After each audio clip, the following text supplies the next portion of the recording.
झारखंड सरकार ने एक काफी महत्वाकांक्षी योजना अबुआ आवास योजना नामक एक योजना शुरू की है। इस योजना के तहत झारखंड में 8 लाख नए पक्के घर बनेंगे। तो इसके लिए कैसे आवेदन करना है, कितनी राशि सरकार की तरफ से मिलेगी, तो सारी जानकारी देखेंगे और इससे क्या प्रश्न बन सकते हैं। तो चलिए देखते हैं अबुआ आवास योजना। तो सारी डिटेल में देखेंगे कैसे आवेदन भी करना है।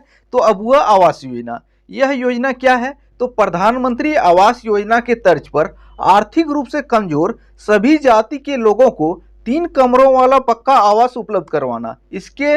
इसमें 3 कमरे के अलावे एक रसोई घर भी यानी कि किचन भी अटैच रहेगा।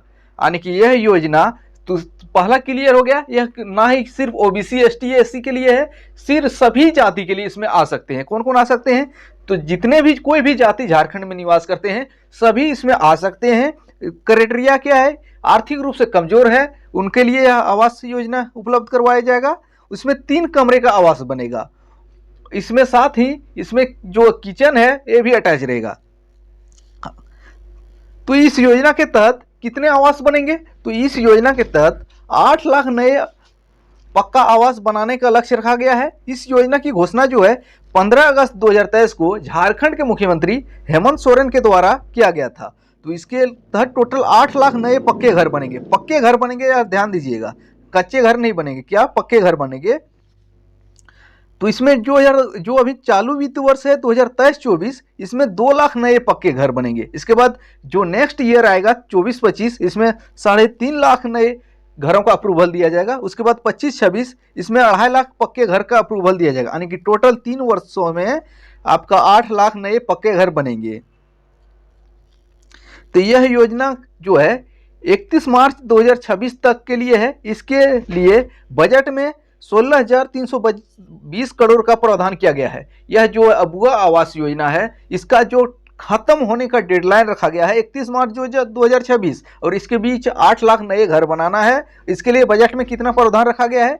16,320 करोड़ इसका प्रावधान बजट में अलॉट कर दिया गया है। यानी कि यह आवास अब बनना शुरू हो जाएगा।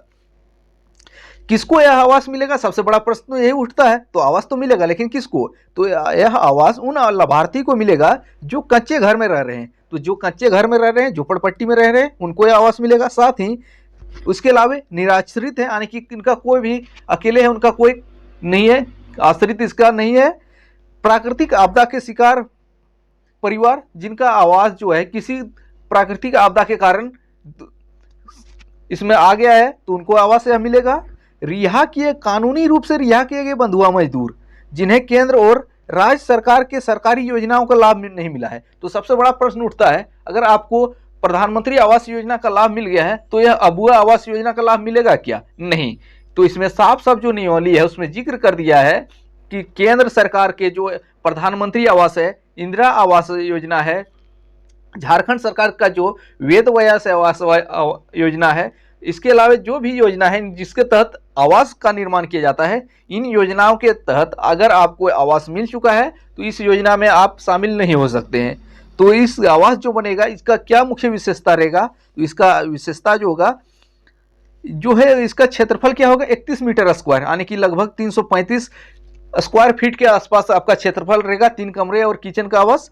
इसमें 3 कमरे का आवास रहेगा। जो पुराने आवास जो बनते थे उसमें 2 कमरे रहते थे, लेकिन इसमें 3 कमरा आपका बनेगा सरकारी फंड से। इसमें रसोई घर का भी एक प्रावधान किया गया है, रसोई घर भी आपको साथ में मिलेगा।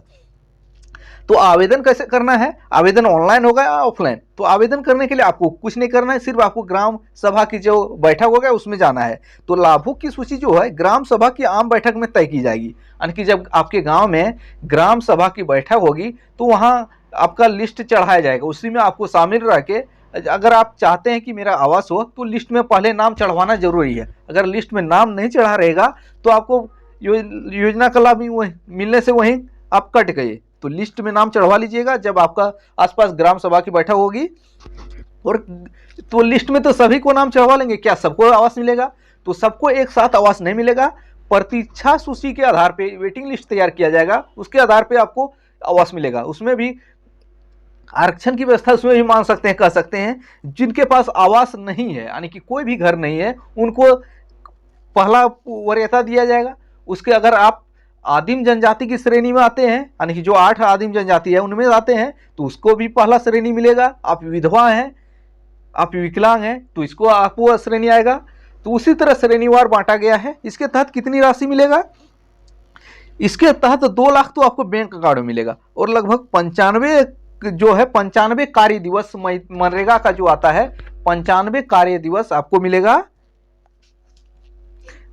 यानी कि मनरेगा जॉब खाते वालों को मिलेगा। यानी कि 2 लाख तो आपको बैंक अकाउंट प्लस 95 दिन जो मनरेगा का भी मजदूरी रेट लगभग 228 रुपये पर डे चल रहा है, तो 95 गुना 228 यानी कि 22,000 के आसपास मिलेगा। यानी कि ओवरऑल आपको मिलेगा काट कूट के लगभग 2.25 लाख इसमें मिलेगा।